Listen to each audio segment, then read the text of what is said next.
Vidya, I was just thinking, I mean, Piyush has thrown you means to be part of his crime fiction turned into cinema. But where do you think we fail when it comes to not digging into enough fiction or literature that is there in our country in order to create better cinema? Why do we have directors creating their own stories or borrowing ideas from there, where we actually have so many organically? Yeah, we have, you know, such a legacy of you know, literary works that we must tap into. But I do think increasingly people are filming books, novels. So, but I don't know why it hasn't caught on as a trend. I would think it's a much easier route to take than, you know, actually put in the effort yourself to you know, write a story. But it's interesting to know that a lot of book rights are now being bought, and people are, yeah. So I think it's a good time now. No, it's true. Like, I have my friends Ravi Subramanian, Mahendra Jakar. Their books have been bought. Their rights have been bought for things. Mine too. One of my books. So yeah, that's a trend that is happening. People are sort of moving. I have a lot of writer friends. Rekha is there. Rekha. Both they are like creating such great kind of movies. You know. So thank you very much for coming here. Anyway. No, I also think a lot of our, you know, people don't know how to adapt a lot of our classical literary works. That's the, most often we've ended up making period films around those classics, based on those classics. You know, contemporary literature is only now being delved into. It's a pity because, you know, we have the stories. Yeah. And better written. And a lot of films that have been based on books have been extremely successful. Your first major feature, that was adapted from a book. Rekha's there, right? Adapting books is kind of, you know. So, how was your experience with that?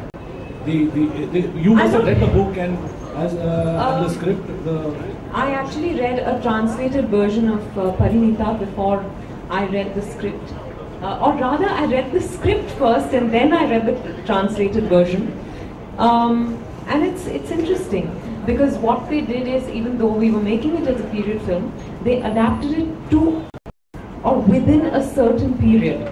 So that defined a lot of goings on in the film, which I think was very interesting. Otherwise, I haven't really. I've read a couple of, for example, I read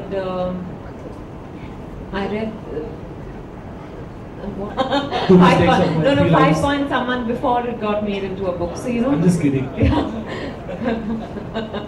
So that's the only experience as far as reading a book and then seeing it translate into script.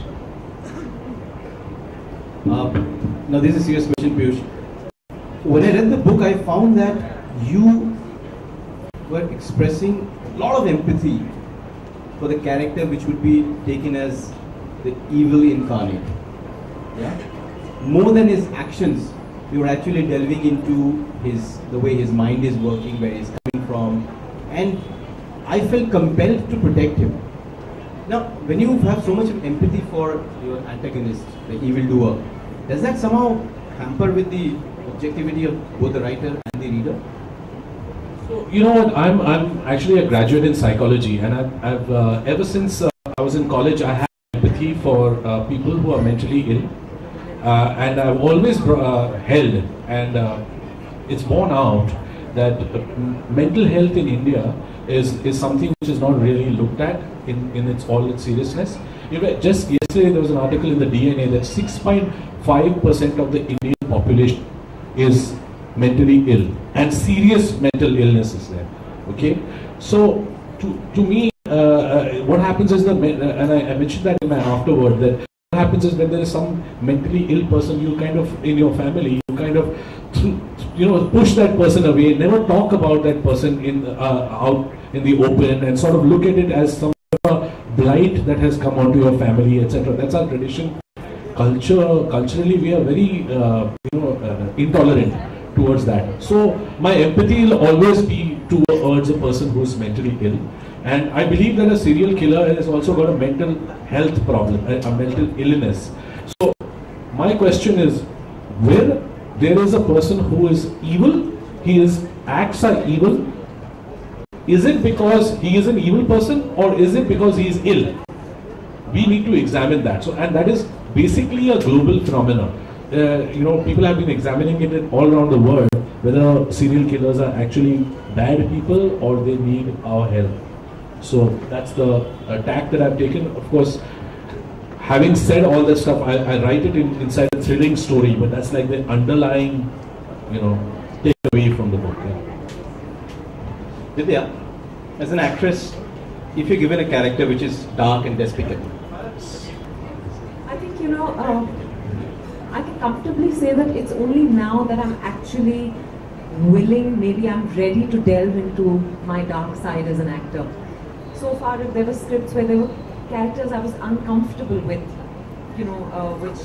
which were inherently dark, I would just shy away from them. But something, obviously, I guess it's called growth and evolution, that I now feel ready to delve into that side of my personality because I know it exists there.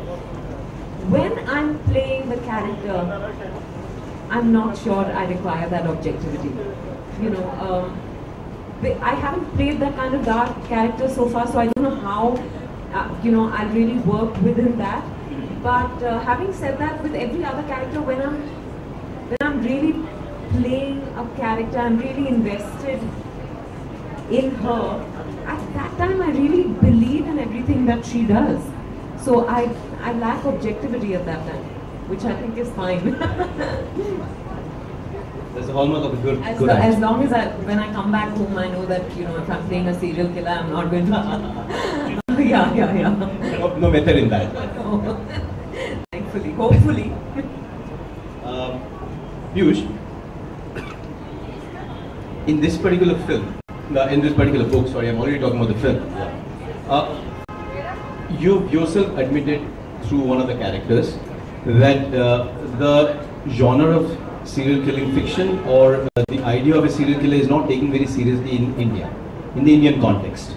That they say that we do not have enough instances of serial killing in India, that it's American popular fiction based on either certain incidents which happen. More heinous than my own characters.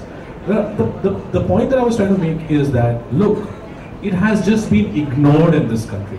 People always say, नहीं ये सब हमारे इधर नहीं होता है, वो सब अमेरिका में होता है. अरे इंडिया में भी हो रहा है.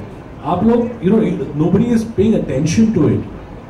The police don't have the forensic knowledge or let's say the forensic bent of mind to kind of map how to catch a serial killer and sort of see where similar modus operandi is, Like in the case of, I'll just cite a case, there is a person in Bangalore called Cyanide Mohan who killed 12 women at the same bus stop in Mysore.